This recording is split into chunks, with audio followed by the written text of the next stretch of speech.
Aujourd'hui, donc, c'est d'informer l'ensemble des établissements sanitaires et socio-médico-sociaux qui sont en Bourgogne-Franche-Comté sur les dispositifs d'aide financière, sur les projets d'énergie renouvelable thermique. On n'abordera pas les aides au photovoltaïque, euh, puisque on est sur des dispositifs un peu spécifiques, plutôt d'aide aux études. Et ça, dans le support que je vous remettrai, j'ai une petite diapo sur les aides aux études photovoltaïques en autoconsommation collective de l'ADEME Bourgogne-Franche-Comté, à savoir qu'on organisera d'ici quelques semaines un webinaire dédié au photovoltaïque en autoconsommation collective. Ce sera l'occasion de revenir sur ce type de montage et puis les aides associées. Donc là, ce sont des aides financières sur la chaleur de rafraîchissement à partir d'énergies renouvelables, les bonnes pratiques aussi pour mobiliser ces aides, les prérequis. Ce sera l'occasion aussi de mettre en avant des opérations qui sont réalisées, qui ont été réalisées par des établissements de la région et puis des enseignements de point de vigilance. Et bien sûr, pour nous, c'est de faire connaître le programme RESET, même si je pense qu'aujourd'hui, au bout de un peu plus de 3 ans, le programme commence à avoir une certaine notoriété. Donc, ce qu'on vous propose au menu, donc c'est le programme Reset en quelques mots. Je serai relativement rapide.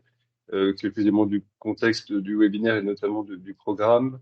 Les installations, donc ce sera donc pour ma part une présentation de quelques 6-7 projets. Et puis Laura Rouvelin de l'ADEME qui se présentera donc interviendra sur les facteurs réussite, point de vigilance, étape clé pour mettre en place un projet de production renouvelable. Les aides aussi, bois, solaire, thermique, géothermie. Isabelle Pinet donc co-animera et interviendra pour la région Bourgogne-Franche-Comté sur ces volets-là aussi. Et puis notamment, donc là c'est un dispositif plutôt région, un dispositif d'aide pour la réhabilitation d'installations solaires thermiques défectueuses. Voilà. Votre caméra, votre micro sont coupés. Donc il y a le chat, hein, une petite conversation pour poser vos questions qu'on relèvera donc au fil de l'intervention, mais on les adressera aux intervenants après leur présentation. Euh, Merci de vous renommer, puisqu'on a parfois des noms un peu particuliers ou juste des prénoms dans l'outil conversation. Donc, pour bien vous identifier, si vous avez la possibilité de vous renommer en mettant nom, prénom, structure, c'est un petit plus pour nous côté animation. Et puis, donc, le webinaire est enregistré. Au moment où vous êtes rentré dans la salle, après un petit travail de montage, il sera ensuite disponible sur notre site Reset du pôle énergie et partagé, envoyé par le lien sera envoyé par mail à tous les participants et inscrits. Pour le programme Reset en 2 minutes, donc les éléments de contexte en gros vécus aujourd'hui par les établissements et même quand on a démarré le programme, c'est des opérations immobilières à engager par un certain nombre d'entre vous et de la réhabilitation du projet neuf avec plusieurs problématiques en toile de fond. Hein, la question de quelle solution, puisqu'aujourd'hui on a des problématiques, notamment en 2022 sur l'approvisionnement énergétique et la flambée du prix des énergies, donc il y a un facteur qui est important et qui finalement accélère la prise de décision d'y aller. Les problématiques d'inconfort thermique, notamment avec les l'effet du changement climatique. Donc, comment rénover et avoir des bâtiments résilients par rapport à ces évolutions-là. Et puis, bien évidemment, toutes les obligations réglementaires euh, liées à notre domaine de l'énergie, à la qualité de l'air intérieur des bâtiments, donc des réglementations qui arrivent au fil de l'eau et qu'il faut arriver à intégrer pour dans les projets des établissements. Donc, en gros, pour faire en réponse à plusieurs enjeux, hein, l'ADEME, l'ARS et la Banque des territoires ont lancé le programme Reset en 2021 et ont confié l'animation au pôle énergie Bourgogne-Franche-Comté, qui est un centre de ressources du bâtiment durable basé à Héricourt et à Dijon.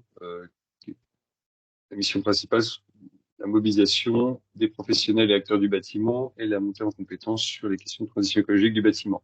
Donc, le programme RESET, c'est un programme d'information et d'accompagnement qui s'adresse à l'ensemble des établissements de la région. Il y en a à peu près 1200 tout secteur, hein, sanitaire, et puis médico-social, personnes âgées, personnes handicapées. Les thématiques du programme, bah, c'est d'aider les établissements à réduire leur consommation d'énergie, améliorer l'efficacité énergétique de l'enveloppe des bâtiments, des équipements, de mettre en place des énergies renouvelables, et tout en prenant en compte aussi l'amélioration du confort thermique, notamment le confort d'été, la qualité de l'air intérieur, et puis bien évidemment penser à embarquer la gestion du risque rado et risque légionnel dans les travaux d'économie d'énergie ou développement d'énergie renouvelable. Comme tout centre de ressources, on a plusieurs missions, services proposés aux établissements, de la formation, des webinaires, journées régionales, des visites de sites, du conseil, des outils qu'on développe ou de la mutualisation, comme des plateformes de suivi énergétique. On a un observatoire aussi des consommations et dépenses d'énergie et d'eau à l'échelle régionale. On coordonne aussi un réseau de conseillers, ça s'appelle les CTES, conseillers transition énergétique écologique en santé, avec un pilotage au niveau de la NAP, au niveau national, et puis on accompagne quelques établissements sur des missions de terrain. Euh, pour le programme Reset, donc, on vous invite à devenir membre du réseau si ce n'est pas le cas à l'heure actuelle. C'est gratuit, réservé à l'ensemble des établissements de la région, ce qui vous permet d'échanger, communiquer, partager des expériences. Hein, c'est le principe d'un réseau, et puis de recevoir des informations de notre part, et puis de la part des membres sur les thématiques du programme. Il y a des ressources documentaires aussi qui sont partagées, et puis toutes les actions qui peuvent être menées en Bourgogne-Franche-Comté et ailleurs. Pour devenir membre, vous pouvez vous connecter sur le site dédié au programme. Je vous ai mis le lien, vous pouvez cliquer.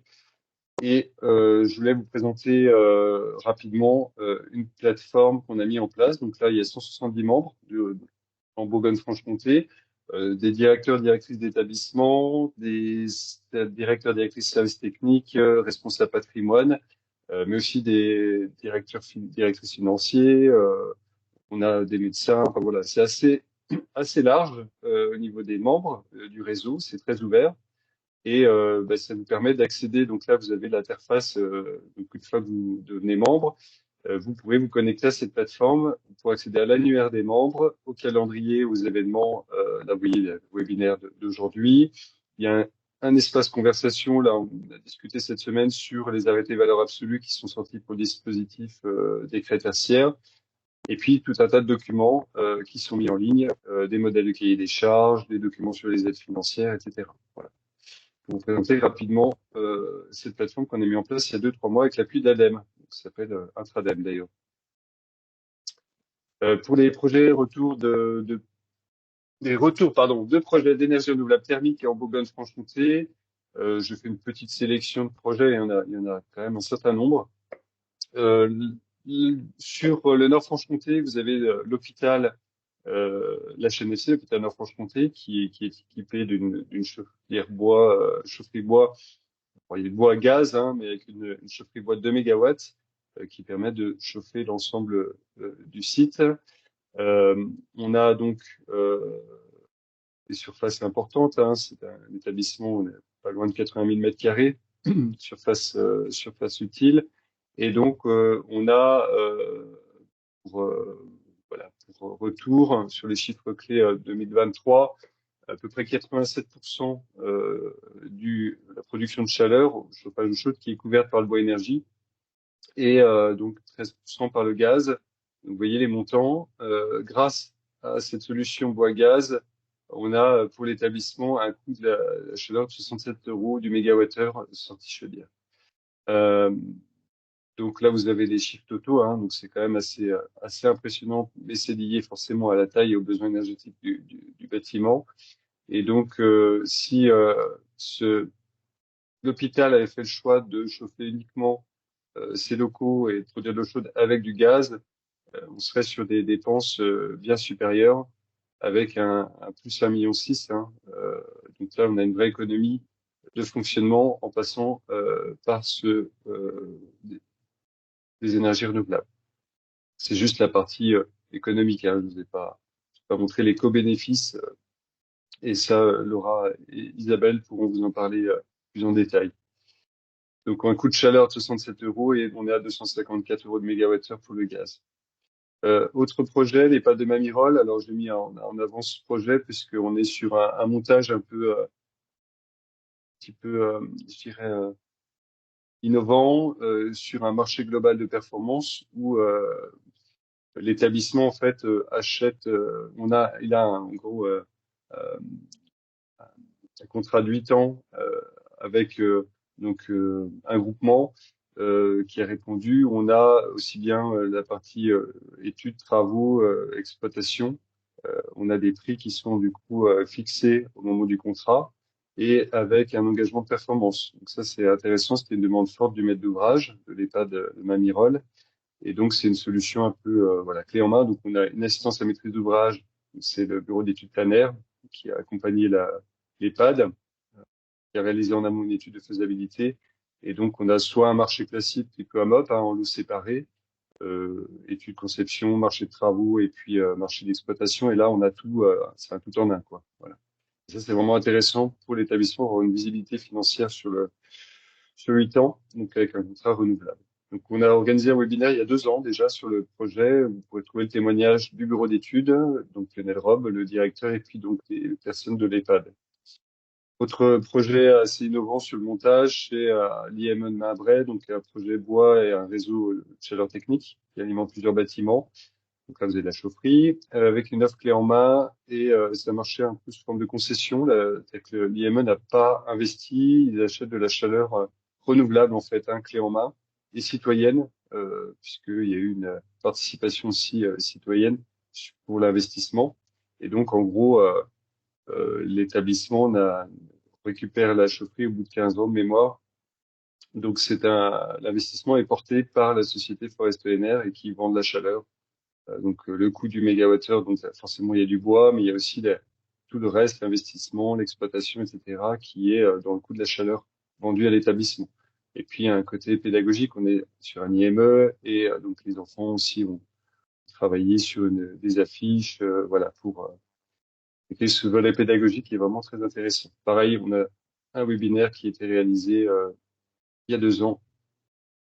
Autre projet à la Guiche, donc c'est sous direction commune de l'hôpital de Châlons, du GHT. Là, c'est avec Dalkia, pareil, projet type concession, achat de chaleur renouvelable. L'hôpital n'a pas investi, donc il paye de la chaleur. Pareil, sur des contrats sur 15 ans de mémoire. Du solaire thermique, alors là, on a des opérations qui ont bien fonctionné, d'autres moins bien. Celle-ci un peu moins bien, c'est clair, puisque l'installation ne fonctionne plus depuis quelques années. Il y a notamment un surdimensionnement d'installation, ce qu'on retrouve quand même malheureusement régulièrement, avec des ratios de consommation beaucoup plus forts que les consos réels. Et on voit bien que c'est très très important dès le départ de bien identifier, calculer les besoins en eau chaude sanitaire et les profils en fait de consommation. Donc ça c'est voilà une installation qui fera l'objet d'un audit spécifique.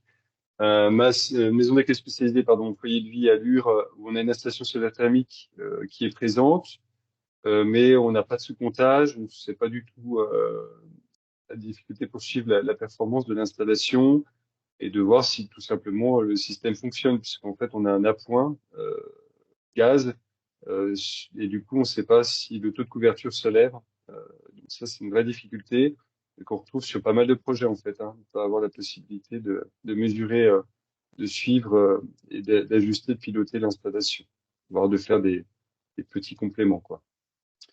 Une installation qui fonctionne là pour le coup plutôt bien, c'est à l'EHPAD du Darmon à Pontarlier. Il y a du stockage, il y a du suivi de la production. On est sur un marché avec de l'intéressement, plus sur multi-sites, donc il y a un taux de couverture satisfaisant. Le petit bémol, en fait, sur beaucoup d'installations que on a pu visiter, c'est qu'il n'y a pas forcément de communication près du public ou du personnel sur le fait qu'il y ait quand même des énergies renouvelables qui sont utilisées à quasi 100% sur site pour assurer les besoins en chaleur et en eau chaude sanitaire. Donc, voilà, des choses qui sont intéressantes à mettre en avant par l'établissement. Et puis, pour finir, un projet géothermie. Il y a de plus en plus d'ailleurs de projets dans les tuyaux. Donc là, c'est le réhabilitation d'un bâtiment pour l'installation des bureaux de la Fondation Pluriel, ex-ADAPI 25 à Besançon. Donc c'est un beau projet là. On est sur une rénovation BBC, des matériaux biosourcés et des énergies renouvelables. Donc là, ils ont marqué pas mal de points sur ce projet-là. Projet qui a été très bien financé d'ailleurs. Et donc on a de la pompe à chaleur. Alors là, c'est pareil, c'est le bureau d'études planaire qui est intervenu sur ce projet-là. Donc 4 pompes à chaleur en cascade, donc un système eau et puis des sondes géothermiques. Donc on est sur un champ de sondes avec du 120 mètres de profondeur. Donc on a du géocooling aussi, c'est-à-dire qu'il y a de la production de chaleur et du rafraîchissement. Donc le géocooling, l'intérêt, c'est effectivement de minimiser l'apport d'énergie active, hein, de pompe à chaleur. Et donc ça permet effectivement d'avoir un intérêt de recharger aussi des sondes en été pour la période ensuite hivernale qui arrive derrière. Et puis surtout, les poutres climatiques, c'est un mode de diffusion qui est vraiment très intéressant par rapport aux cassettes classiques de diffusion, notamment au niveau acoustique, mais aussi confort de diffusion notamment d'air rafraîchi. Donc c'est vraiment un très beau projet, une solution technique pertinente, quoi. Voilà pour vous, petit panorama de projet.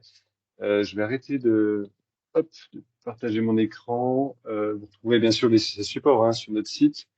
Euh, et puis donc pareil ce qui peut être intéressant aussi à savoir, c'est qu'en étant membre du réseau, vous avez l'accès à Intradem. Je vous ai montré notre espace collaboratif. Il y a aussi des listes on a commencé à constituer des listes de bureaux d'études qui peuvent aussi accompagner les établissements sur des projets énergie renouvelable. Mais ça, on reparlera des professionnels avec Laura et puis Isabelle.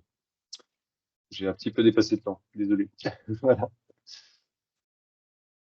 Laura, je te laisse du coup intervenir. Je coupe la caméra.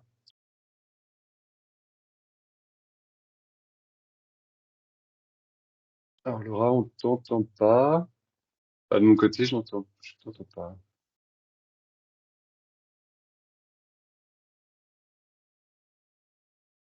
Ton micro qui fait, parfois ça revient.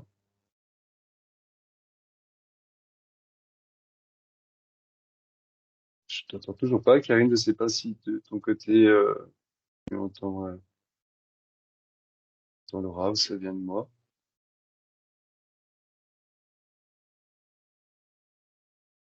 Ouais, toi non plus. Laura, je sais pas si tu as une variante par l'ordi directement, si tu as un micro en dehors du casque pour faire des tests. Toujours pas. C'est bizarre, on avait un bon retour son au départ. Il n'y a plus de piles.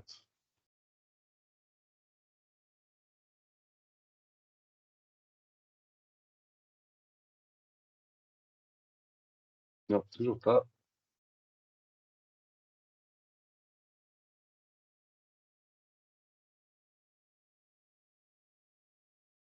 Alors, est-ce que vous m'entendez? Ah, c'est très bien. Ah, bon, Voilà. parce que ça aurait pu être long à l'écrit. Euh, je vous repartage l'écran. Donc, je te laisse me dire, David, si vous le voyez. Ouais, c'est bon. Et donc peut-être juste donc bonjour à toutes et à tous. Donc Laura Rouvelin, moi je suis en charge de plusieurs sujets de chaleur renouvelable au sein de l'ADEME Bourgogne-Franche-Comté et plus particulièrement de bois énergie, solaire thermique et géothermie, en sachant que nous sommes deux sur le bois énergie, mais pour les projets plutôt à usage collectif et tertiaire, ça sera plutôt moi l'interlocutrice. Donc merci de votre présence. Et avant d'entrer, donc j'ai déjà vu des questions hein, dans le chat sur les financements, donc on y viendra plutôt sur la fin, mais voilà pour démarrer cette intervention, il me paraissait important de reposer le contexte et de savoir quand on parle d'énergie, de quoi on parle. Et donc, j'aime bien présenter ce petit schéma pour déjà rappeler que, en fait, nos consommations sont vraiment dépendantes de nos usages. Et si on produit de l'énergie, c'est parce qu'on a des besoins. Donc ici, vous avez les quantités de térawattheures d'énergie. Donc c'est à l'échelle France, donc c'était en 2020. Et donc pour répondre à ces besoins, on a différentes sources d'énergie. Avec différents modes de production et vecteurs de transport. Donc, on va vraiment pas détailler tout ça aujourd'hui, mais regarder un petit peu les grands types de besoins et de consommation d'énergie en France. Et donc, le premier usage de cette énergie, alors, est vraiment la chaleur. Et on met le froid dans cette catégorie-là, mais c'est principalement donc, du chauffage, du rafraîchissement et des usages de chaleur pour de process industriels, alors sous forme d'eau à très haute température, de vapeur, etc. Le second grand type d'usage, donc c'est tout ce qui est transport et mobilité, que ce soit individuel, commun, transport en commun, marchandises, etc. Et des usages en électricité spécifiques, donc là où la source d'énergie et le vecteur sera obligatoirement de l'électricité, donc qui représente environ 15% de nos consommations. Donc c'est vraiment la chaleur qui est le premier usage d'énergie en France et sur la région, avec pour les 2 tiers de ces usages donc qui sont collectifs et tertiaires, euh, donc vous y participez, et 1 tiers dans les industries. Et pour si on regarde un petit peu d'où viennent ces sources d'énergie, alors bon, les chiffres ont peut-être un petit peu évolué depuis 2020, mais ça permet d'avoir les grandes masses. On était à 48% encore d'énergie fossile, donc tout ce qui est gaz, fuel, charbon. Comme source d'énergie, le nucléaire, donc qui représentait une part de 41% de notre mix énergétique, et les énergies renouvelables, donc pourcentage qui a certainement augmenté depuis 2020, mais qui représente encore un faible pourcentage de notre mix énergétique,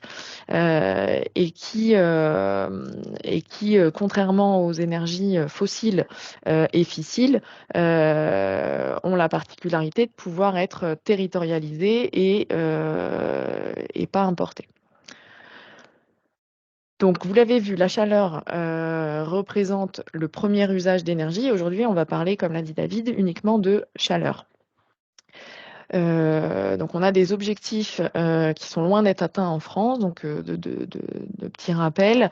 La loi pour la transition énergétique et la croissance verte, donc fixait un objectif de 38% d'énergie chaleur donc produite à partir d'énergie renouvelable en 2030. En 2020, sur uniquement la partie chaleur, on était seulement à 23%. Donc, on a encore une marge de progression à faire sur le développement des énergies renouvelables. Et il paraît vraiment nécessaire de rappeler que pour arriver à ces objectifs, il faut vraiment combiner plusieurs leviers d'action. Et le premier, on l'a bien vu, hein, l'impact de nos besoins. Donc le premier, c'est de chercher à réduire nos consommations d'énergie finale, de gagner en efficacité et de substituer donc la part d'énergie fossile par des énergies renouvelables. Donc en ça, l'ADEME, donc par ce constat, a mis en place en 2009 un dispositif d'aide pour aider au développement de cette chaleur renouvelable. Donc fonds qui s'appelle le Fonds Chaleur et qui a vocation à aider les collectivités, entreprises et voilà tout type de structures, hormis les particuliers, pour leurs projets d'énergie renouvelable. Donc, en Bourgogne-Franche-Comté, ce fonds représente pour cette année un budget de 24 millions d'euros sur la région. On est à l'échelle France à 820 millions d'euros. Et donc, c'est un dispositif qui permet d'aider les différentes technologies qui sont citées en dessous, donc biomasse avec ou sans réseau de chaleur, le solaire thermique, géothermie, la méthanisation et la récupération et valorisation de ce qu'on appelle la chaleur fatale. Et alors, à titre d'information, c'est vraiment un ratio national, une moyenne sur tous ces différents types de projets. Mais l'an dernier, on était à une moyenne de 10 euros, un peu plus de 10 euros d'aide fonds chaleur par mégawattheure d'énergie renouvelable produit sur la durée de vie des projets qu'on considère à 20 ans. Ce fonds chaleur, donc c'est un dispositif financier, mais pas que. C'est d'abord des informations et des conseils. Donc, je vous ai mis des liens que vous aurez avec le diapo pour aller voir les différents guides, méthodes, cahiers des charges, etc. On a également beaucoup de formations avec une plateforme dédiée à l'ensemble des formations qu'on propose. Le deuxième point important pour vos projets, c'est la partie soutien à l'animation et à l'accompagnement technique sur le terrain pour aider les porteurs de projets. Alors, le programme Reset, c'est pourquoi qui nous réunit aujourd'hui, n'est pas financé par du fonds chaleur. Par contre, il permet de contribuer à la chaleur renouvelable et à vous apporter un accompagnement local et technique. Il y a également le réseau des animateurs ENR et en particulier la chaleur, dont on reparlera plus loin, qui est financé par le fonds chaleur pour ces projets spécifiquement. Et enfin, donc un accompagnement financier qu'on détaillera plus tard sur les phases d'études, que ce soit les études de faisabilité technico-économique, des assistances de maîtrise à maîtrise d'ouvrage et des accompagnements financiers sur l'investissement. Donc avec les différents liens, sachant qu'on a ADEME aujourd'hui une plateforme unique pour dépôt d'un dossier de demande d'aide. Voilà, ce n'est plus la peine d'envoyer de courrier. Tout se fait en ligne. Alors, donc oui, les liens seront envoyés avec le diapo et sont sur le diapo. Donc, vous pourrez y avoir accès à la suite du webinaire. Avant de rentrer dans le détail des aides et autres, pour parler de vos projets, ce qui est important de reposer dans le contexte, quelles sont vos motivations à vous, établissements de santé et médico-sociaux, pour passer à la chaleur renouvelable? Quelles peuvent être vos motivations? Donc, il y a plusieurs raisons et peut-être qu'il y a d'autres raisons non écrites, mais ça peut être la volonté ou un besoin de répondre à une réglementation. On peut citer notamment le décret tertiaire, mais pas que. Bien souvent, c'est une volonté de réduire vos factures énergétiques, un besoin de renouveler ou d'anticiper le renouvellement d'un mode de chauffage vieillissant et d'en profiter pour passer à du renouvelable. Et vos projets peuvent être également réfléchis, pensés dans le cadre de la rénovation d'un bâtiment ou dans la conception d'un nouveau bâtiment.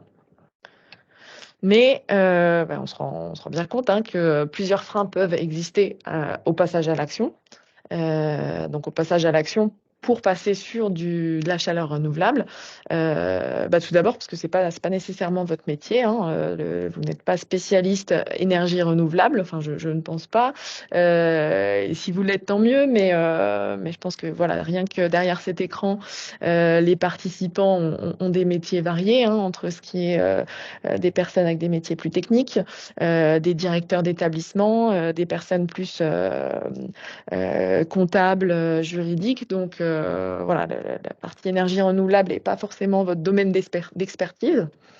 Ce sont des projets qui peuvent être parfois longs, qui sont techniques, des investissements conséquents et c'est aussi pourquoi ce webinaire, c'est qu'on se rend compte qu'il est souvent trop tard pour intégrer cette dimension production d'énergie renouvelable dans vos projets de rénovation ou de bâtiment, donc projets globaux. Et cette question arrive bien souvent trop tard. Donc, écoutez bien la suite du webinaire. Donc dans tous les cas, c'est pour ça qu'il est nécessaire d'anticiper, se poser toutes les questions, se faire accompagner, parce qu'il y a des accompagnements techniques et des aides financières, mais qu'il faut savoir mobiliser en amont. Et donc, pour tous ceux qui ont un projet, peu importe le type de projet, quand on parle d'énergie, il y a plusieurs questions que vous pouvez tous, à votre niveau, vous poser et qui sont fondamentales pour la suite. La première porte d'entrée, c'est quel est votre besoin? Est-ce que vous avez besoin de chauffage? Est-ce que vous avez besoin de rafraîchissement, de produire de l'eau chaude? Quand? À quel moment? Dans quelle mesure? Pour quel bâtiment? Est-ce que c'est du neuf, de la rénovation? Est-ce que c'est pour plusieurs bâtiments? Voilà, donc les questions vraiment fondamentales à se poser. Ensuite, est-ce que vous pouvez réduire ce besoin, améliorer la performance du ou des bâtiments, le rénover? Est-ce qu'il y a déjà eu des études de fait sur cette partie énergétique? Est-ce qu'il n'y a pas de la récupération de chaleur d'énergie à faire sur les systèmes en place, notamment les groupes froids? Quelles sont les opportunités et les contraintes de vos bâtiments et de vos projets? Quel est donc dans le cas d'un bâtiment existant, quel est le système hydraulique? Les émetteurs de chaleur, est-ce que c'est du plancher chauffant, des radiateurs en fonte, des ventiloconvecteurs? Vous n'aurez pas les mêmes,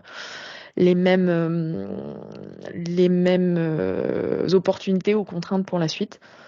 En termes d'accès également, de foncier disponible. Donc vous verrez que ça peut être des questions qui permettent de privilégier l'une ou l'autre des solutions. Et au-delà de votre projet, de votre bâtiment, regardez un petit peu ce qui se passe autour. Est-ce qu'il y a un réseau de chaleur existant à proximité auquel vous pouvez envisager de vous raccorder, en tout cas de l'étudier? Est-ce qu'il y a un projet en cours sur votre commune, sur projet auquel vous pourriez vous raccorder? Ou des développements ou des consommateurs à proximité qui pourraient se poser les mêmes questions et où il y aurait un intérêt à mutualiser les questions. Donc tous ces éléments sont vraiment fondamentaux et vous pouvez tous vous les poser et y répondre. Et c'est ce qui va permettre de réaliser une préétude, alors ce qu'on appelle nous l'analyse d'opportunité, pour vérifier la pertinence ou non du projet et surtout d'un ou plusieurs scénarios et d'une ou l'autre des technologies avant de passer à la réalisation d'une étude plus complète, plus lourde aussi, étude de faisabilité technico-économique qui est nécessaire pour dimensionner le projet et derrière valider des scénarios. Alors, là, c'est une petite séquence pour vous présenter les différentes solutions qui peuvent s'offrir à vous pour produire de la chaleur et du froid renouvelable. Alors, excusez-moi, donc en premier lieu, donc là, on peut donc je vais vous présenter la production de chaleur et de froid à partir de géothermie de surface et d'électricité. Donc la géothermie de surface, qu'est-ce que c'est? Déjà, elle peut s'appeler géothermie très basse énergie, puisqu'en fait, le principe, c'est d'aller chercher les calories contenues dans le sous-sol. Alors soit dans le sous-sol, la température du sous-sol directement, soit contenu dans des aquifères de surface, donc des nappes par exemple. Et on appelle encore géothermie de surface les calories dans les 200 premiers mètres de profondeur. Donc c'est très profond pour moi, mais à l'échelle de la géothermie, on est dans de la géothermie de surface et on va chercher une énergie basse énergie, alors au maximum 30 degrés, à savoir qu'en moyenne, le sous-sol dans notre région est plutôt sur une moyenne de 12 degrés. Donc, et sur les nappes, on peut être à des températures un peu plus élevées, mais on voit bien qu'il y a la nécessité pour chauffer un bâtiment, d'allier cette partie-là à une pompe à chaleur qui, en consommant de l'électricité, va permettre d'amplifier et de rediffuser cette énergie dans le bâtiment. Donc ce type de technologie a plusieurs avantages pour vos établissements. Elle permet donc de produire du chauffage, Du rafraîchissement également, puisque en été, on peut utiliser cette température de 12 degrés pour rafraîchir le bâtiment. Alors avec ou sans consommation d'électricité et utilisation de la pompe à chaleur, hein, c'est ce que David évoquait, donc le géocooling, où là, on va simplement euh, utiliser les calories du sous-sol sans l'utilisation de la pompe à chaleur. Et ça, c'est une technologie qui est particulièrement adaptée pour les usages très basse température. Typiquement alors c'est l'exemple peut-être caricatural, mais des radiateurs en fonte où vous avez besoin de faire passer de l'eau à 55 degrés n'est vraiment pas adapté. Là, on va plutôt être sur, dans l'idéal, des planchers chauffants ou des émetteurs qui vont pouvoir, des émetteurs dans le bâtiment qui vont pouvoir faire circuler de l'eau à 30, 40 degrés. Là, on va être sur des bonnes performances de la géothermie. Donc, ça permet de fournir du chaud et du froid. Et c'est une ressource qui est très locale, hein, puisqu'elle est, elle est dans le sous-sol, elle est disponible et elle est stable. Euh, Plusieurs questions spécifiques à cette technologie seront à se poser en amont d'un projet. Donc j'en ai parlé, mais voilà, bien vérifier que dans le bâtiment, on a la possibilité de rénover le système hydraulique et d'avoir des besoins et des émetteurs basses ou très basses températures. Est-ce que vous avez des besoins de froid? Donc, ça peut être c'est un élément important pour cette technologie. Est-ce qu'il y a des contraintes réglementaires du site, mais également du sous-sol? On peut faire de la géothermie de surface à peu près partout sur la région. Il y a quand même des endroits où réglementairement c'est pas autorisé, notamment quand on est dans une zone de captage d'eau pour l'eau potable. Voilà, il va y avoir quelques contraintes à vérifier. Est-ce que vous avez du foncier aussi pour mettre en place les différentes sondes? Et des points de vigilance, donc l'isolation du bâtiment et pour ne pas surconsommer d'électricité pour atteindre les niveaux de confort recherchés. Et voilà, tout ce qui est sous-sol et contraintes réglementaires. L'énergie produite à partir, donc l'énergie thermique produite à partir de solaire, donc voilà, il y a bien solaire photovoltaïque, on produit de l'électricité, solaire thermique, on produit de la chaleur. Donc c'est plusieurs avantages pour vos établissements. Ça permet de produire du chauffage et de l'eau chaude sanitaire et surtout d'atteindre différents niveaux de température. On peut monter avec du solaire thermique à de l'eau très haute température. On peut même faire de la vapeur. Alors, c'est pas souvent le cas dans vos établissements, mais pour de l'industrie, ça peut être adapté. Et ça s'adapte vraiment à tout type de taille et de projet. C'est particulièrement adapté pour les consommations d'eau chaude sanitaire, donc avec des besoins haute température. Et donc c'est encore une fois donc une ressource renouvelable, gratuite et inépuisable. Alors les questions spécifiques, est-ce que vous avez des besoins de chaleur présents toute l'année, y compris l'été? C'est pour ça que c'est une technologie qui est particulièrement adaptée pour les besoins d'eau chaude sanitaire qui seront constants sur l'année, puisque le solaire thermique fonctionne toute l'année, même quand l'ensoleillement est un peu moins présent. Par contre, évidemment, les rendements et la production seront plus avantageux et bien meilleurs en été. Donc, d'où l'intérêt d'avoir des besoins en été. Les questions également, c'est est-ce que vous avez des toitures de bâtiments disponibles, possibles, qui peuvent recevoir ce type d'installation. Si dans le cadre d'une construction, bien veiller à pouvoir mettre en place ce type de panneaux. Ou sinon, est-ce qu'il y a une surface au sol, des parkings? Voilà. ces questions-là, vérifier l'ensoleillement évidemment pour dimensionner le système. Donc le dimensionnement, hein, et ça de toute façon c'est un point de vigilance sur l'ensemble des technologies. Bien définir les besoins et la saisonnalité. Donc ça j'en ai parlé, hein. Vos besoins estivaux notamment permettront de dimensionner l'installation.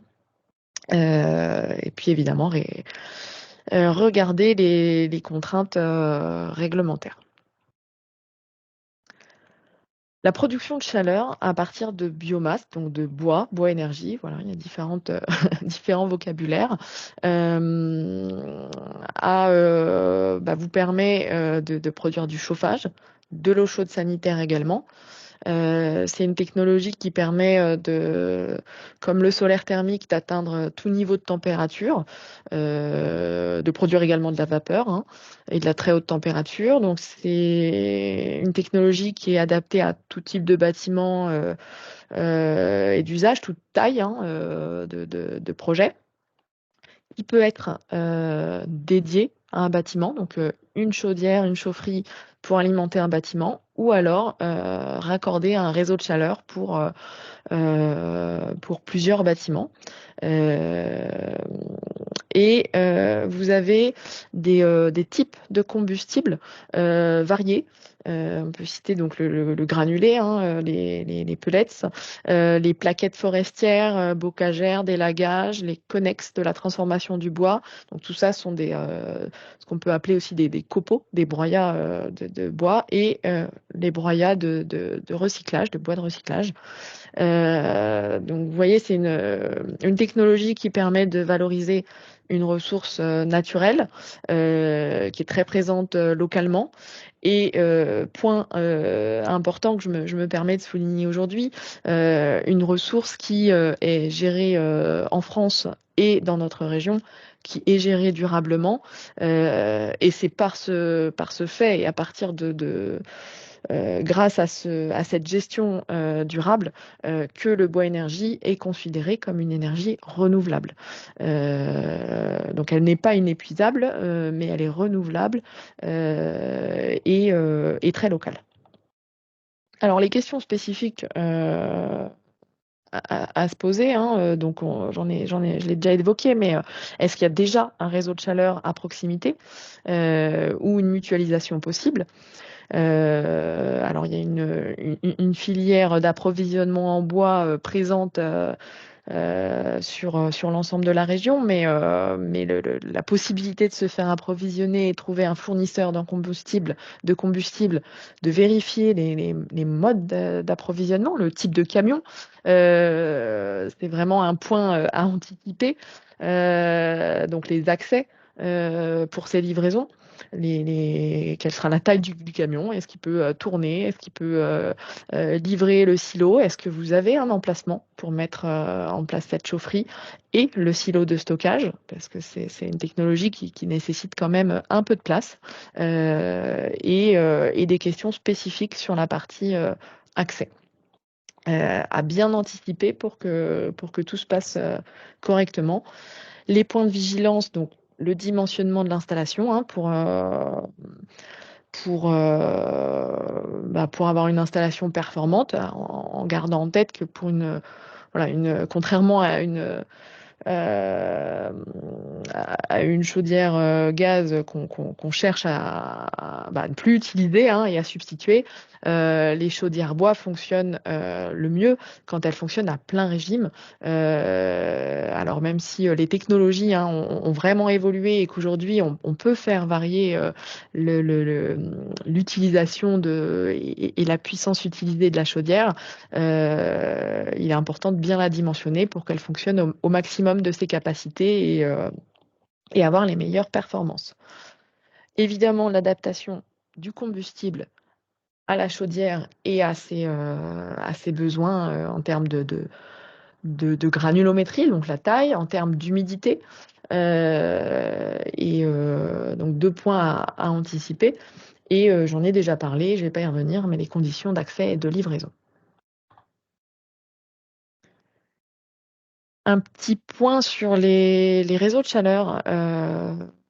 et de froid. Alors en région, on a des réseaux de chaleur. L'intérêt de mutualiser la distribution d'énergie en réseau de chaleur, et qu'en fait, on va mutualiser une unité de production, typiquement une chaufferie bois, pour alimenter différents bâtiments qui peuvent appartenir au même d'être maître d'ouvrage, hein, ou qui peuvent être voilà, différents clients mélangés publics, privés. Et donc, il y a, il y a de nombreux réseaux de chaleur urbains et ruraux qui existent déjà et qui continuent de se développer sur la région, puisque ça permet d'être efficace en termes de distribution, de mutualiser des coûts, mutualiser euh,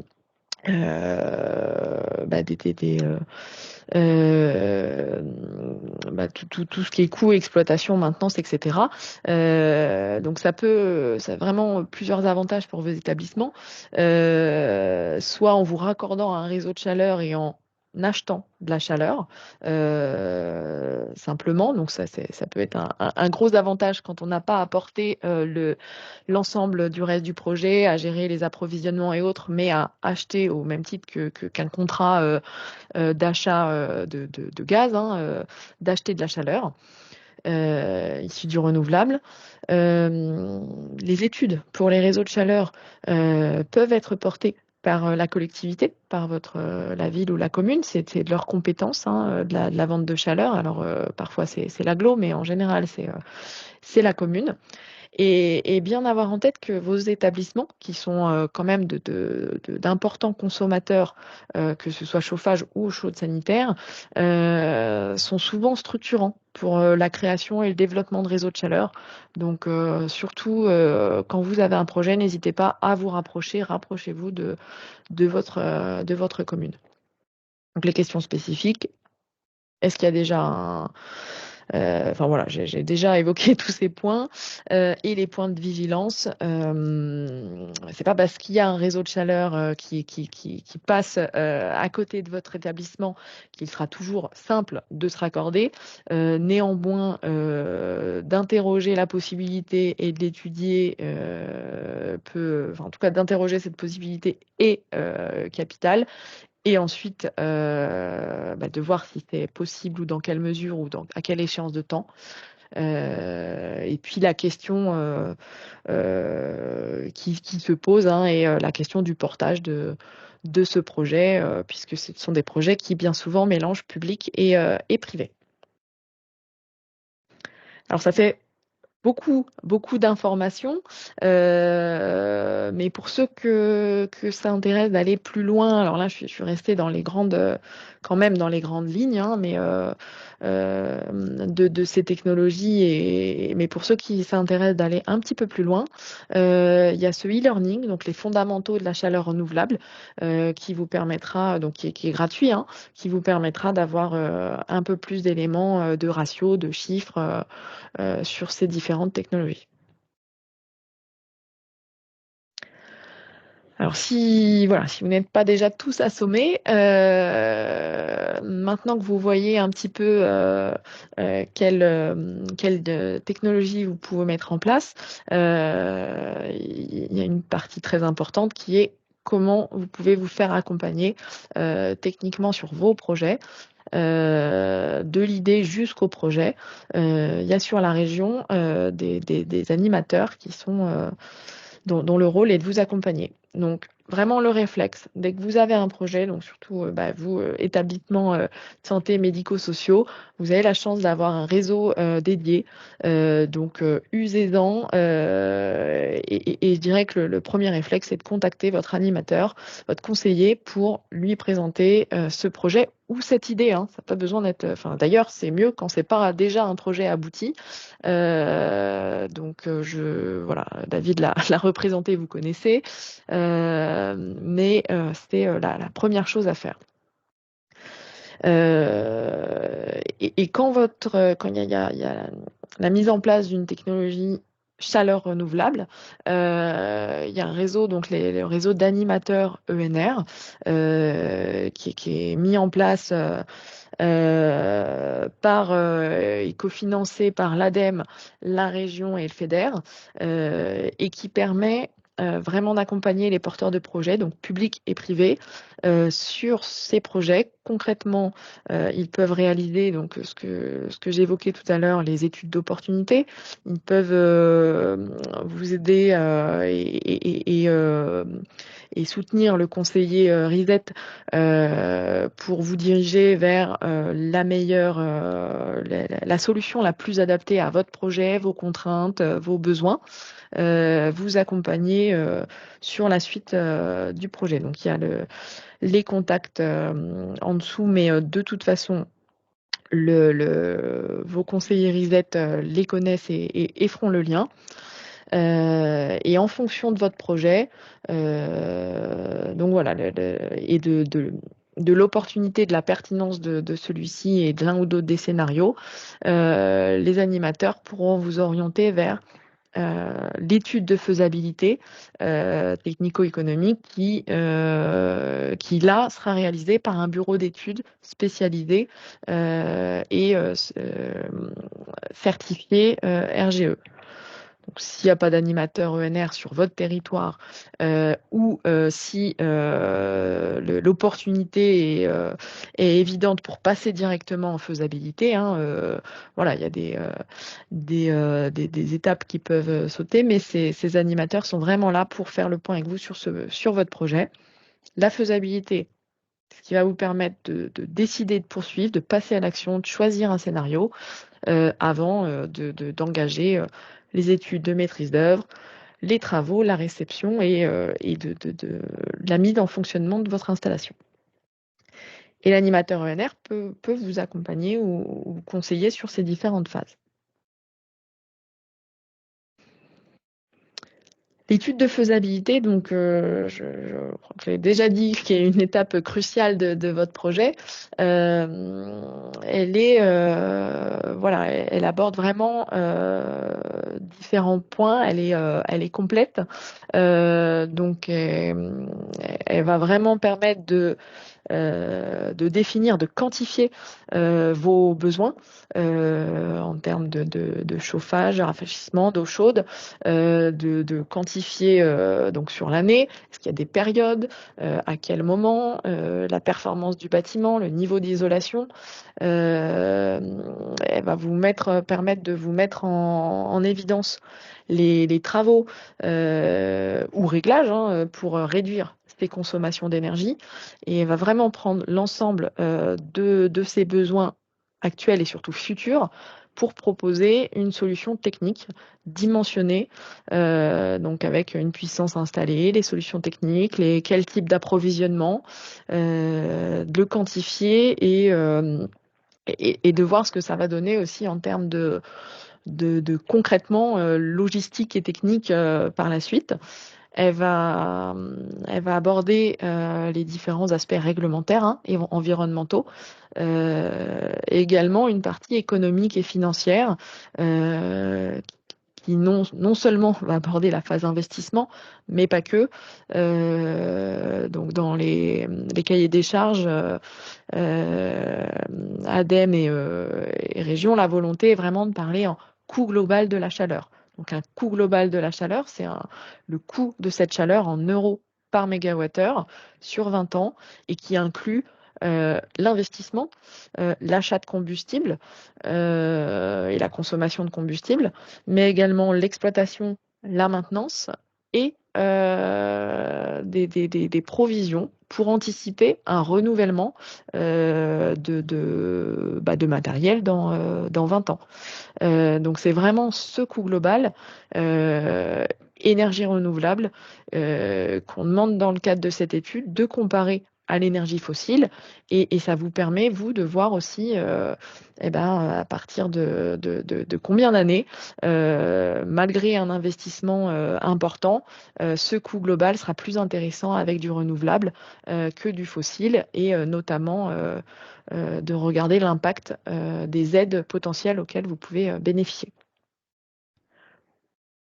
Elle peut permettre d'étudier plusieurs scénarios et surtout, elle a comme porte d'entrée des conditions techniques et financières pour un projet performant. Alors, performant au titre de l'ADEME, c'est vraiment qui utilise un maximum d'énergie renouvelable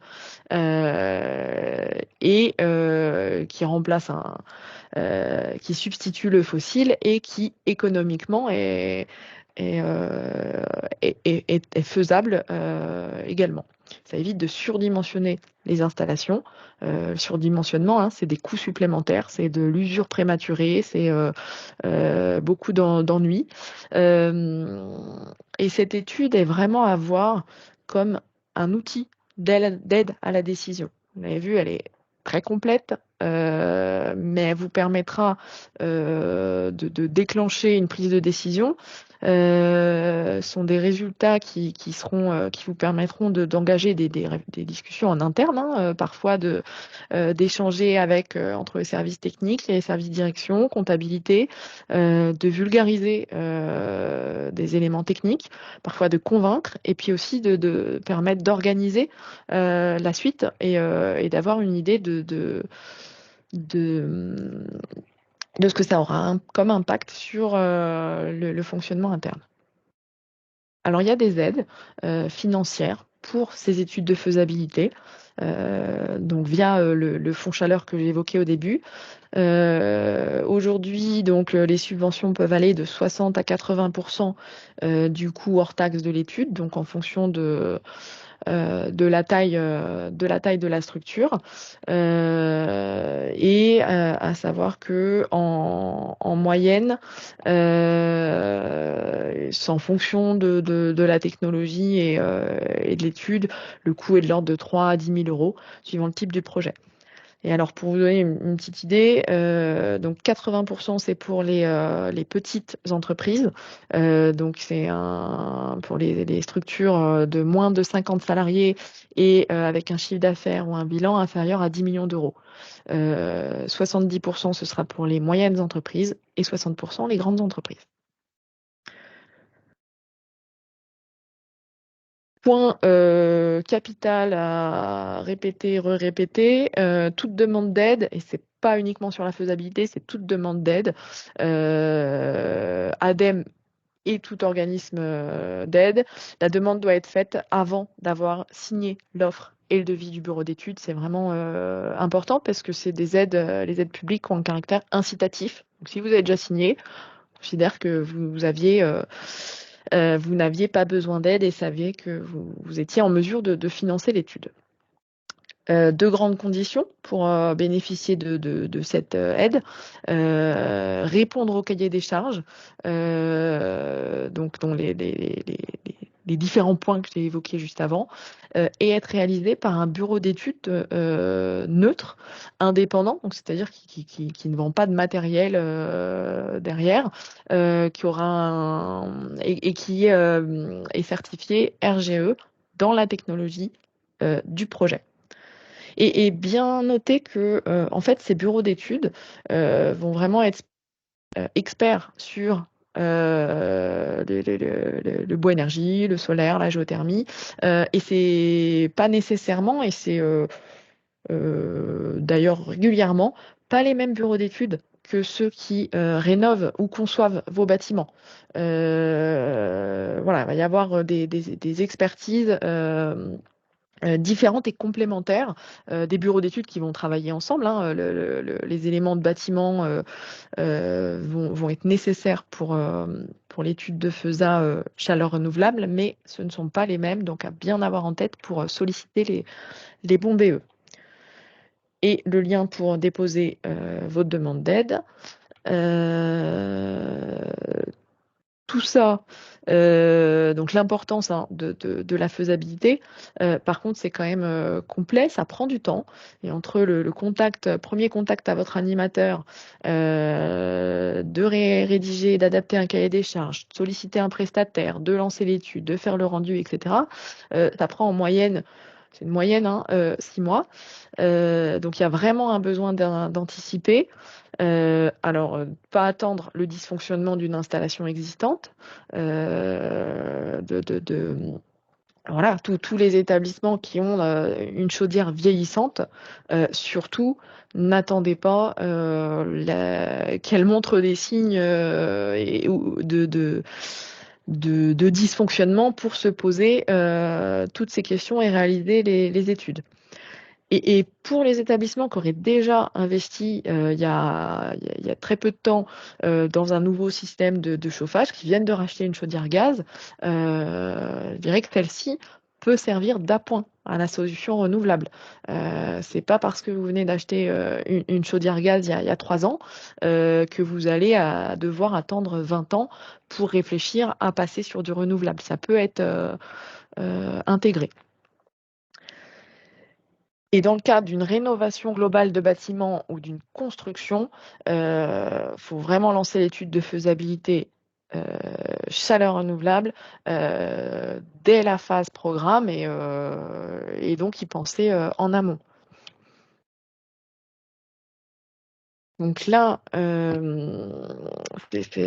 ce schéma donc, qui peut paraître compliqué, mais qui va vous permettre me permettre d'illustrer le cas de la construction d'un bâtiment neuf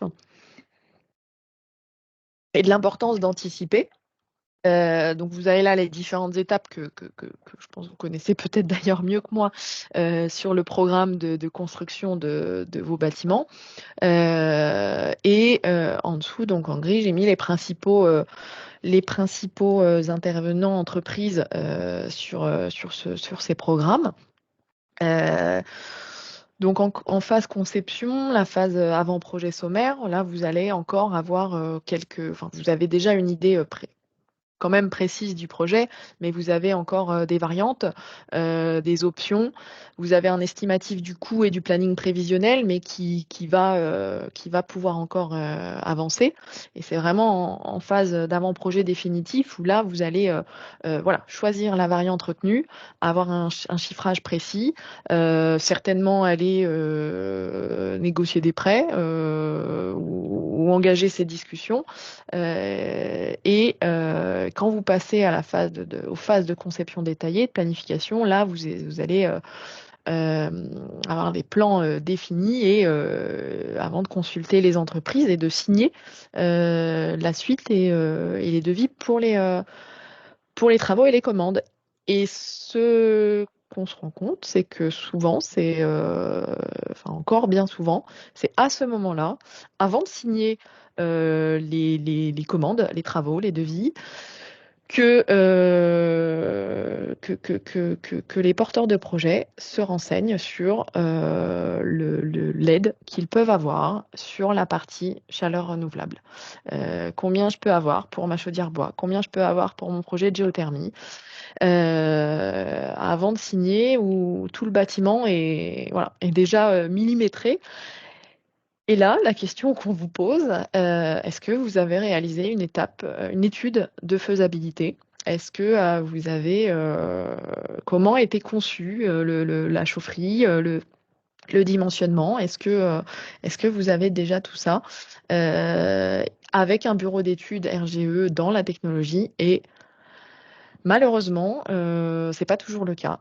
Et là, en termes de planning et derrière de levier d'action hein, pour ajuster le projet et avoir une production d'énergie performante, eh ben vous êtes souvent très limité et bloqué dans les leviers d'adaptation du projet. Et là, je dirais que ça fout un petit peu en l'air votre planning. Donc c'est vraiment pour moi le message à vous faire passer aujourd'hui, c'est que c'est vraiment au maximum, au plus tard dans la phase d'APS, quand il y a encore des variantes et des adaptations possibles, qu'il faut avoir au maximum réalisé cette étude de faisabilité. Vous l'avez vu, hein, les contraintes de chaque technologie en termes d'accès, de réglementation, de taille, d'espace, peuvent avoir et ont souvent ont des impacts sur vos bâtiments. Et il y a des projets où, une fois l'étude de faisabilité et le dimensionnement réalisé, on se rend compte que en fait, on n'a pas la place de mettre en place un silo pour du bois de la plaquette forestière, que le camion va pas réussir à tourner, que le local chaufferie est trop petit, qu'on n'a pas la place pour le ballon tampon, que le choix de la pompe à chaleur n'était pas le bon, ou que la disposition des forages, voilà, est pas la bonne. Et là, ça devient compliqué pour votre projet. Et les choix derrière sont pas les plus opportuns et les plus pertinents en termes de production d'énergie renouvelable et derrière de coûts, hein, et de coûts de fonctionnement et voilà. Donc en termes de planning, Laura, vraiment la faisabilité. Ouais, excuse-moi Laura, je me permets d'intervenir, il est 11 midi moins 20. ouais. Euh, Tu fais bien, David. et- Je suis un peu partie toute seule là, donc merci David. Donc avant le programme, lancez la FESA et surtout intégrer le bureau d'études spécialisé dans votre équipe de maîtrise d'œuvre. Gardez-le et donc anticipez ça dans vos cahiers des charges. Là, j'en avais fini pour la partie technique, on va dire. Après, il y a la partie aide. Alors, est-ce qu'il y a déjà quelques questions ou alors est-ce qu'on enchaîne et on pose les questions à la suite? mais ce que je te propose, on enchaîne, il y a deux, trois questions pour aller traiter effectivement en tant que Ok. question-réponse, hein, 2 minutes avant la Mm. Merci, David. Donc, les aides aux investissements. Donc, première condition, avoir réalisé cette étude de faisabilité. Différentes technologies aidées, donc tout à l'heure, voilà, le fonds chaleur, les différentes technologies. Sur la région, on a un partenariat fort, hein, avec la région et le FEDER, qui permettent d'aider ces technologies en cofinancement. Un petit zoom sur la partie chaufferie bois et réseau de chaleur. Donc avec, comme je vous disais, un partenariat fort dans le cadre du contrat de plan État-région, qui sur la partie bois, on va dire que les différents financeurs aident différentes tailles et caractéristiques de projets de manière à aider un maximum de projets et typologies de projets sur la région. Donc là, un tableau un peu schématique, je vais peut-être pas rentrer dans le détail. Donc des cofinancements possibles avec des plafonnements, hein, d'aide publique pour respecter l'encadrement communautaire, donc les règles européennes. Euh, Sur le fonds chaleur, avant de laisser la parole à Isabelle, le principe des aides fonds chaleur, c'est on aide une production d'énergie renouvelable. Donc pour faire simple, on aide les projets au-dessus de 1200 MWh, donc ce qui est déjà des tailles de projets importantes. Par le dispositif de contrat de chaleur renouvelable, on a pu déléguer des fonds à différents syndicats d'énergie, donc dont les départements sont cités sur la diapo, et syndicats d'énergie qui peuvent accompagner financièrement des plus petits projets. Et un dispositif qui peut potentiellement vous concerner, c'est la mise en place de contrats patrimoniaux. Là, c'est le fait d'avoir, si vous avez plusieurs établissements et dont 3 projets à peu près en simultané, dont la somme permet d'atteindre le minimum requis, alors vous pouvez bénéficier de ces aides également. Et le calcul du montant de l'aide pour les projets jusqu'à 12 000 MWh, donc plutôt des très gros projets. En général, vous allez vous situer en dessous de 1200, ou quasiment dans tous les cas en dessous de 12 000, ça c'est sûr. C'était un calcul avec une aide forfaitaire. Donc c'est un nombre d'euros par mégawattheure produit. Les mégawattheures, c'est une quantité d'énergie, donc là renouvelable, fois une durée 20 ans. Et donc, c'est un système d'aide qui se veut plus simple, on va dire, en tout cas, qui permet au maître d'ouvrage de se projeter sur un montant. Là, vous l'aurez dans le diapo et c'était juste pour illustrer comment fonctionne le projet. Donc là, c'est un exemple d'un EHPAD qui consomme 1600 mégawattheures, donc on est déjà quand même sur un gros établissement qui met en place une chaufferie bois. Et donc là, vous avez le calcul du montant de l'aide qui est plafonné à 65% des dépenses éligibles. Donc quand on est sur une petite entreprise, 55 pour les moyennes et 45 pour les grandes. Et ce sont des aides non cumulables avec les C2E pour la partie production de chaleur, quand on est sur une chaufferie dédiée. Donc une chaufferie pour alimenter un bâtiment. Je te laisse la parole, Isabelle. Oui, bonjour, merci Laura, bonjour à tous. Donc Isabelle Pinet, je suis chargée de mission énergie renouvelable et animation à la région Bourgogne-Franche-Comté, donc je vais essayer de tenir le délai.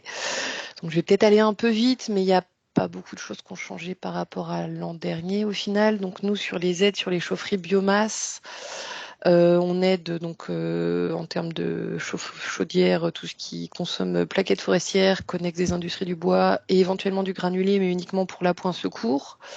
Comme le précisait Laura, on se complète avec l'ADEME et le FEDER. Donc le règlement d'intervention région se concentre sur ce qu'on appellerait plutôt des petits projets non éligibles aux appels à projets FEDER. Donc c'est les chaudières bois de supérieur à 100 kg, mais comme ça peut aller jusqu'à plusieurs mégas, les chaudières c'est quand même petit. Les coûts éligibles, si ça c'est la grande nouveauté, les coûts éligibles, c'est les coûts d'investissement. Je ne sais pas pour ceux qui sont là depuis plus d'un an. Avant, c'était les coûts, le surcoût du bois par rapport à ce qu'on appelait le scénario contrefactuel, enfin par rapport à de l'énergie fossile. Donc là, on est passé sur, on prend le coût total d'investissement. Avec quelques subtilités, les chaudières à granulés en base sont toujours inéligibles. Les chaudières bois-bûches ne sont pas éligibles parce qu'elles ne sont pas automatisées ou automatisables. Le simple remplacement n'est pas éligible. Par contre, si vous avez une chaudière à remplacer et que vous devez augmenter la puissance, on peut vous aider, mais uniquement sur la puissance supplémentaire. C'est subtil. Et puis, tout ce qui est achat de bâtiments, de terrain et énergie d'appoint non renouvelable ne sont pas aidables. L'aide de la région est plafonnée à 300 000 euros par projet ou selon le plafond de minimis ou selon le régime environnement au nom barbare écrit en dessous. Je vous ai remis, pareil, vous aurez le diapo, les tailles d'entreprise pour que vous puissiez un peu vous situer vu que c'est une étude à faire en fonction de l'effectif et du chiffre d'affaires ou du bilan de votre structure. Voilà, je pense qu'on peut passer, Laura, si tu veux bien. Voilà, donc là c'est un export très très simple du règlement d'intervention région qu'on vous enverra également. Voilà, le taux maximum d'aide c'est 45%, quelle que soit la taille de l'entreprise, mais vous pouvez cumuler selon la taille de votre entreprise ou de votre collectivité avec d'autres aides pour atteindre les taux maximum d'aide publique allant de 45 à 65%. Sauf si vous êtes sous le de minimis, mais voilà, là c'est des discussions qu'on a quand on est dans les pré-analyses du projet, si on peut dire. Nouveauté côté région, on met en place depuis cette année ce qu'on appelle les éco-conditions pour inciter les porteurs de projets à se saisir des sujets liés au changement climatique. Globalement, les éco-conditions portées par la région en cas de construction ou de travaux portent sur 5 thématiques, donc économie d'eau, respect de la biodiversité, gestion des déchets, gestion de l'énergie et sobriété foncière. Quand on a étudié la globalité de tout ça au sein du service, il en est ressorti qu'une seule thématique en fait concerne la construction des chaufferies bois. Ce sont tout ce qui est thématique des déchets de chantier qui doivent, les entreprises de travaux publics en fait sont normalement au courant. Ils doivent produire ce qu'on appelle des SOCED ou SOGED, c'est un nom barbare pour des schémas de gestion des déchets. Donc c'est des nouveaux documents qu'on va vous demander au paiement, pour pouvoir, dans les justificatifs de paiement des demandes de subvention. Voilà, ça c'est pour le niveau de base, la première ligne. Après, vous pouvez aller plus loin avec du réemploi, mais c'est pour avoir des bonus. C'est pas du tout obligatoire. Donc voilà, dans un premier temps, en fait, c'est juste qu'on va vous demander des documents qui sont normalement mis en place de base par les entreprises dans les chantiers.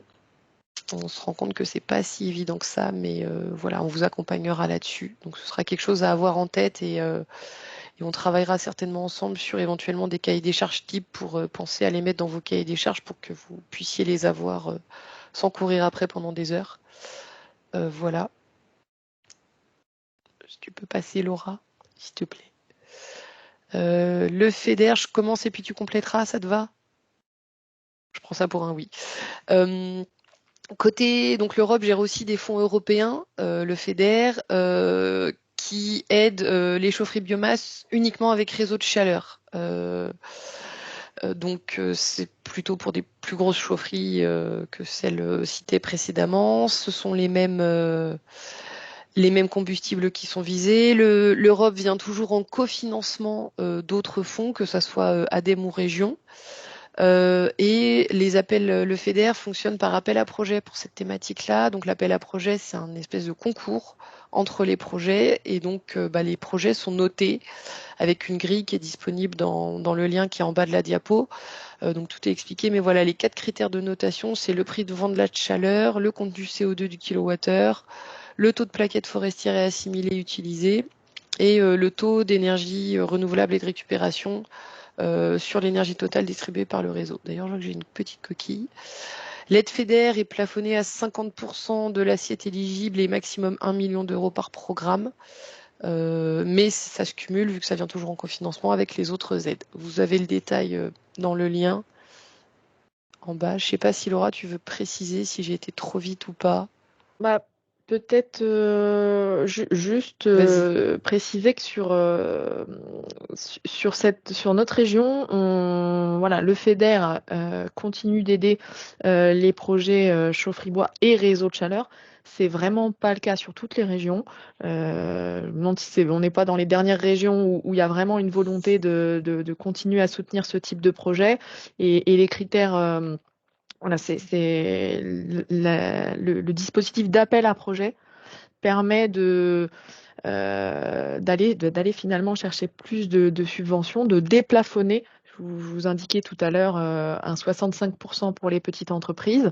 Là, pour un projet qui obtiendrait la note de 10 sur 10, donc 10 sur 10 aux 4 critères, pourrait obtenir une aide toute subvention possible, donc FEDER plus région ou plus ADEME, à 80%. Donc voilà, juste c'est un dispositif qu'on a encore la chance, que vous avez encore la chance d'avoir sur la région. Par contre, c'est comme le disait Isabelle, c'est vraiment une chaufferie qui alimente un réseau. Donc qui dit réseau dit des sous-stations, plusieurs bâtiments et au moins 2 bâtiments avec 2 sous-stations à celle-ci. Pas nécessairement de vente de chaleur. Voilà, je te donne la main. Juste, je pense à une dernière précision. L'appel à projet, il est ouvert jusqu'à, j'ai plus la date en tête, jusqu'à septembre, c'est ça, 2024.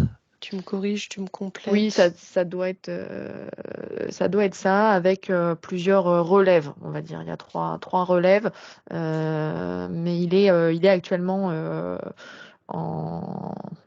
en vigueur, on va dire. Oui, il est actuellement en cours, mais voilà, du coup, il sera pas sur toute l'année civile, en fait. C'était ce que je voulais préciser. Comme le temps passe vite pour tout le monde, je préférais le signaler ici. On peut continuer, peut-être? Alors oui, et du coup, donc là on était sur des aides chaufferie bois et avec ou sans réseau de chaleur. concernant les aides à l'investissement sur la géothermie de surface, donc là, on va être sur des aides ADEME uniquement. Alors, je vous ai vraiment pas mis le détail parce qu'il y a c'est un vrai catalogue de critères. C'est pour ça qu'il y a des animateurs pour vous aider et qu'on est là aussi et que les bureaux d'études sont spécialisés. À savoir à avoir en tête qu'on peut aider les projets donc sur champ de sonde, donc circuit fermé qui récupère les calories dans le sol, sur nappe où on va valoriser les calories d'une nappe et de l'eau. Valorisation d'eau thermale, alors il y en a quelques-uns, mais c'est moins classique. Si besoin, et ça c'est vraiment l'étude de faisabilité qui le dira, il y a parfois la nécessité de réaliser un forage test et ce qu'on appelle un test de réponse thermique du terrain. En gros, vérifier la température du sous-sol ou de l'eau, la conductivité, etc. Pour avoir les bons éléments. C'est des prestations qu'on peut aider côté ADEME, donc dans les mêmes conditions que les études de faisabilité, 60 à 80% du coût du forage et du test, avec les mêmes, les critères classiques. Sur les investissements, les projets aidés sont ceux dont la quantité d'énergie renouvelable, donc extraite du sous-sol, est supérieure à 25 MWh par an, en sachant que sur les départements, comme je vous l'indiquais tout à l'heure, munis de contrats chaleur, ou sur lesquels on a délégué des fonds ADEME, peuvent aider des projets plus petits. Et les critères d'éligibilité sont vraiment ciblés sur la performance de l'installation. Donc, il y a des critères sur le choix de la pompe à chaleur, sa performance sortie usine, je dirais, et puis le dimensionnement et le fonctionnement du système global, et tout ça pour limiter les surconsommations d'électricité. Et bien sûr, la nécessité d'avoir réalisé une étude sous-sol avec ou sans forage test, mais c'est pas systématique. C'est non cumulable avec les C2E pour des opérations dédiées. Alors, quelques ordres de grandeur, mais c'est vraiment... je pense qu'il faut plutôt retenir le fait que sur un coût de projet géothermie, on a un tiers du coût qui est pour la pompe à la chaleur et les 2 tiers pour les sondes, plutôt que le 3 000 € par kilowattheure qui, je pense, d'un projet à l'autre varie grandement. Et le coût de forage, on est sur peut-être un peu plus maintenant, mais en moyenne 100 € par mètre pour des sondes et 1 000 € par mètre pour un forage sur nappe. Alors en sachant que sur nappe, en général, on n'a que 2 forages. Et sur sonde, ça dépend du besoin et de la taille du projet. Investissement solaire thermique. Et puis comme la géothermie et comme le bois, on va être sur des aides forfaitaires. Donc là, sur le solaire thermique, on va être sur du 63 € par mégawattheure solaire utile x 20 ans, avec des conditions de productivité minimale des panneaux. Et voilà, je ne vais pas rentrer plus dans le détail. Là, je te repasse la parole, Isabelle, pour les aides Oui, région. je crois que c'est la diapo d'après, en fait. On a raté la mise à jour. Ouais, voilà. Du coup, côté région, on a une réelle volonté en fait de développer la filière solaire thermique qui est plus que calme. Donc, pour essayer de la dynamiser un petit peu, c'est une filière pour laquelle on aide les études de faisabilité avec une petite spécificité qui est propre à la région. C'est une volonté. Les études de faisabilité peuvent être faites par des bureaux d'études non qualifiés RGE. Parce qu'on s'est rendu compte qu'en fait, il y en a très très peu qui payent encore les qualifications RGE parce que comme la filière est très très calme, c'est des coûts pour eux les qualifications sur lesquels ils ne se retrouvaient pas. Donc voilà, vous pouvez avoir un bureau d'études très compétent, mais qui n'a pas pris sa qualification RGE sur le solaire thermique. Alors, je ne sais plus comment il s'appelle. Mais voilà, vous n'êtes pas obligé d'avoir un bureau d'études qualifié RGE pour vous faire aider une étude de FESA. On vous conseille quand même de vous renseigner un peu pour prendre un bureau un peu compétent. On commence à avoir quelques noms, donc n'hésitez pas à nous contacter. Et en termes d'aide aux investissements, donc on aide, alors pareil, selon les tailles des entreprises, les taux d'aide région peuvent aller de 45 à 65% de l'installation solaire et des équipements nécessaires à son bon fonctionnement. On aide aussi les réhabilitations pour les installations qui ne marchent pas au cas par cas. Donc c'est vraiment, vous me contactez, on regarde un petit peu pourquoi ça ne marche pas. On regarde la marche à suivre s'il faut faire une étude plus détaillée pour vraiment faire un chiffrage et après vous pouvez éventuellement déposer un dossier pour la réhabilitation. Et nos plafonds d'aide en fait sont dépendants. Nous par contre, c'est pas forfaitaire. Nos plafonds d'aide sont dépendants des types de capteurs solaires thermiques que vous installez. Et on plafonne l'aide de la région à 300 000 € par projet. Donc c'est quand même un plafond assez haut par rapport au coût global, enfin au coût moyen des solaires thermiques que j'ai vu.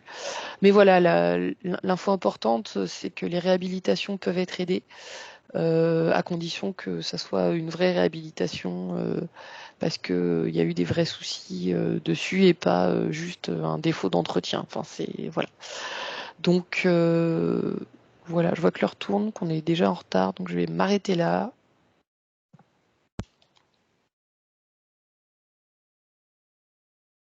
Oui, alors, très, très rapidement, est-ce que vous m'entendez? Oui, c'est bon. Ok, super. Le fonds chaleur donc aide à la valorisation de chaleur fatale. Donc en fait, chaleur fatale, c'est bon, de l'énergie perdue, hein, on va dire, et qui pourrait être valorisée. Avec alors les conditions d'aide sont plutôt assez élevées en termes de quantité d'énergie à valoriser. Alors sauf voilà sur les départements munis de contrats chaleur renouvelable où on peut baisser ces seuils. C'est vrai qu'en général, sur vos établissements, la quantité à valoriser est souvent plus petite, mais donc il y a de toute façon un intérêt à regarder et à étudier, notamment sur vos groupes froids. Il y a souvent de la réduction de conso à faire sur cet aspect-là. Il y a un intérêt, dans tous les cas, à réaliser une étude spécifique, étude qui peut être aidée et qui, de toute façon, chaleur perdue qu'on valorise, vous permettra de réaliser des économies sur le fonctionnement. On arrive à la conclusion. Ça va reprendre beaucoup de choses qu'on a déjà dit, mais on voulait un petit peu synthétiser les facteurs clés, les facteurs de réussite d'un projet de chaleur renouvelable. Je pense que vous l'aurez compris, avec tous ces éléments, la clé de la réussite, c'est l'anticipation. Surtout si vous avez un projet global, rénovation-construction, pensez à la partie production d'énergie dès le début. L'étude de faisabilité, une étape clé. Les bureaux d'études à consulter sont pas les mêmes que ceux qui travaillent sur le bâtiment. Ils doivent être contactés maximum à la phase APS de votre projet global. Avant, c'est mieux. Et restez dans la boucle de l'équipe, restez dans l'équipe de maîtrise d'œuvre. Il y a des soutiens financiers qui permettent de vous aider dans les projets.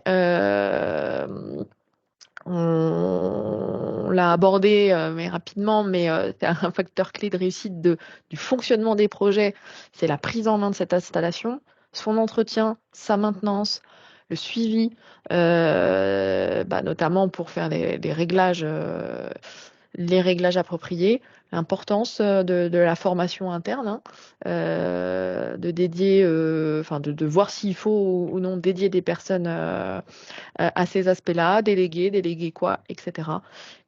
Et en conclusion, la clé de la réussite, ça reste l'anticipation. Et dès que vous avez un projet, mais ça, je pense que vous le savez, vous êtes là, contactez rapidement votre conseiller RISET.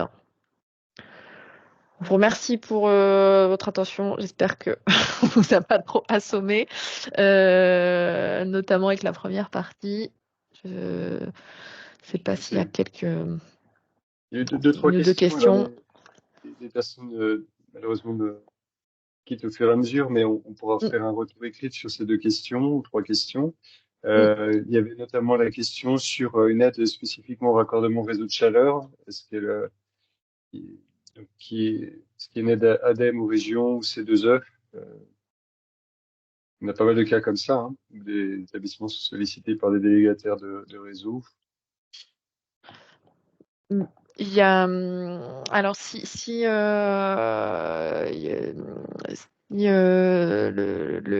l'établissement de santé se raccorde au réseau de chaleur, il y a oui, le coup de pouce des C2E, hein, je pense, qui est pour les établissements tertiaires, qui est vraiment intéressant. Alors, j'ai plus en tête la date de fin de ce dispositif, mais c'est maintenant et maintenant. Donc il y a ce coup de pouce-là qui est vraiment non négligeable. Après, les aides fonds chaleur et régions, alors en fonction des cas, ça va être l'un ou l'autre, en fonction de la longueur, mais on va aider à l'extension de réseau, on va pouvoir aider à l'extension de réseau de chaleur. Donc ça sera le porteur du réseau et celui qui investit. Donc si Ce c'est la sera pas nous, commune, peu importe. voilà, Ouais. c'est C'est pas une rarement aide à l'établissement. l'établissement. Voilà. Oui, tout à fait. Oui, c'est plutôt sous station et tous les travaux induits par l'établissement, des postes de chaudière, etc. Donc plutôt des C2E à aller Voilà. chercher pour ces projets-là. Autre question sur la personne est partie aussi, mais on fera un petit retour écrit sur aide photovoltaïque dans le cas d'un chauffage électrique. Bon, voilà, vous l'avez pas traité dans la présentation, donc c'est clair qu'il n'y a pas d'aide sur ces aspects-là. En sachant que l'idée, c'est pas de dimensionner du photovoltaïque par rapport aux besoins en chauffage, hein, c'est plutôt voilà, un petit apport voilà, d'infos que je préférais indiquer là dans ce webinaire. Et généralement, on évite d'avoir du surplus de production, donc c'est pas sur cette base chauffage que les bureaux d'études vont dimensionner une installation photovoltaïque pour de l'autoconsommation, hein. Ça peut être valorisé, donc, mais c'est pas effectivement la priorité numéro une. C'est plutôt de pouvoir basculer plutôt sur du chauffage avec un réseau hydraulique, éventuellement. Ça compense un peu, mais c'est pas l'objectif. Et puis je Et pense qu'il y a dans tous puis, les cas pardon David, dans tous les cas des usages spécifiques et électriques pour lesquels les panneaux photovoltaïques pourront alimenter les usages autres que le chauffage, quoi. oui, c'est ça. Généralement, les talons de consommation pour tout dans les EHPAD sont les ventilateurs, les centrales de traitement d'air, l'éclairage ou autres. Donc, effectivement, c'est plutôt sur ces usages-là qu'on a des talons de consommation. Et puis, les règles des minimis, vous en avez parlé rapidement, question de Céline sur ce sujet-là. Oui. Voilà, si vous pouvez juste rappeler rapidement pour ceux qui sont moins familiers, voilà. Alors, je vais me lancer, puis Laura, tu compléteras quand même. En fait, les régimes d'aide vous sont en fait le régime d'aide sous lequel une aide ou une autre vous est attribuée sont normalement précisés dans les notifications et les conventions que vous passez avec les financeurs. Le de minimis, normalement, c'est le régime par défaut qu'on pourrait dire en dernier recours si rien n'a été précisé, parce que pour rappel, de minimis, quand vous commencez à attaquer votre quota, vous avez droit à maximum 300 000 euros d'aide sous le régime de minimis sur 3 exercices comptables glissants. Donc bah là, enfin, ça c'est pas forcément le plus avantageux pour vos établissements de commencer si vous avez pas mal de projets en cours en même temps, c'est pas forcément la panacée de commencer par quelque chose dépendant du de minimis. Enfin voilà, nous côté région, c'est pour ça qu'on s'appuie sur les régimes environnement, SA, chiffres barbares, etc. Parce que c'est des régimes dédiés et donc on n'attaque pas le, le quota de minimis auquel vous avez droit et ça vous permet de l'utiliser pour d'autres aides. Voilà. Je sais pas si Et c'était clair comme réponse. je pense que si, et pour juste compléter côté ADEME, hormis cas spécifiques et c'est précisé, le fonds chaleur, voilà, hormis un appel à projet qui n'est plus en vigueur, le fonds chaleur n'est pas sur du régime de minimis. Donc, s'il y a un dispositif qui l'est, ça vous sera précisé. Mais on est également sur des régimes d'aide à l'environnement et pas sur du de minimis. C'est une bonne chose. Effectivement, vu les montants des opérations, plus que peuvent porter les établissements, on Bah, arrive c'est vite au ça. plafond. C'est pour ça. Donc c'est plutôt une bonne nouvelle. Ok, très bien. Je crois qu'il n'y a pas d'autres questions. Je ne peux pas en avoir oublié.